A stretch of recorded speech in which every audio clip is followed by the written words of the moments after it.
Assalamualaikum warahmatullahi wabarakatuh.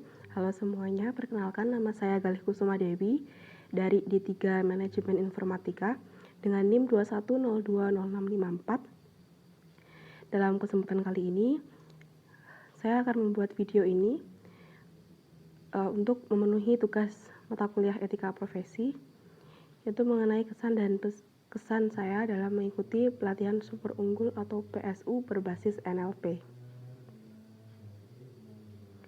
Jadi apa itu PSU? Nah, PSU atau pelatihan super unggul adalah kegiatan wajib dari Universitas Amikom Yogyakarta yang dilaksanakan sebelum dimulainya kegiatan perkuliahan, yang pelaksanaannya sendiri berlangsung selama 4 hari. PSU berbasis NLP. NLP atau Neuro Linguistic Programming adalah metode yang digunakan untuk memaksimalkan kemampuan komunikasi dan pikiran yang dapat berhubungan dengan perilaku seseorang. Kenapa PSU? Jadi, PSU ini sendiri ditujukan untuk membentuk visi dan misi, yaitu memiliki visi dan misi yang jelas dalam jangka panjang karena dapat mempermudah kita untuk meraih apa yang kita impikan. Kemudian, winner mentality. Diharapkan setelah mengikuti PSU ini, mahasiswa memiliki sikap atau mentalitas pemenang. Karena dengan memiliki winning mindset, seseorang akan selalu berusaha dengan maksimal dan tidak akan menyerah ketika menemui kegagalan. Kemudian karena PSU sendiri dilaksanakan selama 4 hari, jadi pada setiap harinya kami mahasiswa mendapat materi yang berbeda. Adapun ada 4 materi, yaitu yang pertama komunikasi efektif, kemudian sikap mental positif, yang ketiga membangun identitas diri, dan yang keempat adalah goal setting. Di hari pertama, komunikasi efektif, yaitu adalah tentang bagaimana kita berkomunikasi dan menyampaikan apa maksud serta tujuan kita, sehingga apa yang kita maksudkan, yang kita tujukan, dapat diterima dengan baik, sehingga tidak menimbulkan kesalahpahaman. Selain begitu, juga bisa agar ide kreatif kita diterima dengan baik dan dapat diproses secara maksimal. Kemudian di hari kedua, yaitu sikap mental positif.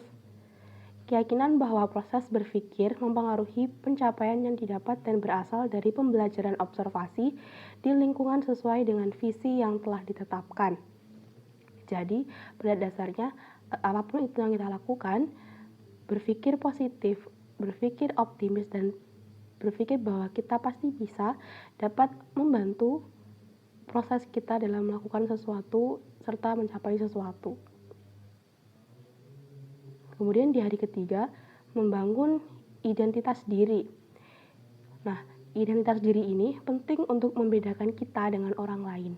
Dengan begitu, kita tahu kelebihan, kekurangan, hingga apa yang membuat kita ini spesial dibandingkan yang lainnya. Sehingga kita bisa mengerti berapa nilai kita, apa yang bisa membuat orang lain itu memilih kita dibandingkan yang lainnya. Nah, kemudian di hari terakhir, hari keempat, ini ada goal setting. Sama seperti namanya, yaitu menentukan tujuan dalam setiap kegiatan kita, bisa memaksimalkan usaha yang kita lakukan. Dimulai dari hal-hal kecil seperti dalam satu hari berapa lembar halaman yang kamu baca, kemudian berapa menit kamu olahraga. Nah, jika hal-hal kecil ini dilakukan terus-menerus serta diterapkan ke hal-hal yang lebih besar, maka tanpa kita sadari bahwa kita bisa saja telah melakukan apa yang kita tujukan sebelumnya. Nah, kemudian benefits, manfaat yang saya rasakan ketika di awal-awal perkuliahan. Yang pertama, melalui komunikasi efektif, saya bisa berteman dengan baik meskipun perkuliahan dilakukan secara online. Saya bisa mendapat teman, kemudian mendapat grup kelompok ataupun buku belajar yang lain. Meskipun kita belum pernah bertemu, tapi dengan adanya komunikasi efektif ini, kami bisa menjalin hubungan, bisa berteman, kemudian bisa saling bertanya dengan baik. Kemudian melalui sikap mental positif, saya tidak minder lagi dengan teman-teman yang berasal dari SMK yang jurusannya linear dengan manajemen informatika ataupun mata kuliah di manajemen informatika yang sudah mereka dapat sebelumnya di SMK. Saya tidak lagi minder karena saya optimis, saya berpikiran positif, saya berpikir optimis bahwa ketika saya berusaha, kemampuan saya bisa bersaing dengan teman-teman. Kemudian saya sudah mulai mengenal diri dengan membangun identitas diri saya sendiri. Saya harap bisa lebih mudah lagi untuk mengerti potensi yang saya punya. Dengan begitu ketika di semester 2, di semester depan untuk memilih konsentrasi, saya bisa memilih dengan maksimal sehingga potensi saya pun juga bisa secara maksimal. Kemudian mengenai goal setting, apa yang saya tujukan di awal semester hingga saat ini sudah terlampaui. Demikian kesan yang saya miliki terhadap PSU. Secara garis besar, saya suka dengan kegiatan PSU di awal masa perkuliahan. Sayang sekali ketika saya menjadi mahasiswa baru masih dilakukan secara online. Saya harap di PSU untuk mahasiswa baru tahun ajaran baru mendatang bisa dilakukan secara offline karena acara ini sangat seru. Online saja seru, apalagi offline. Selebihnya terima kasih.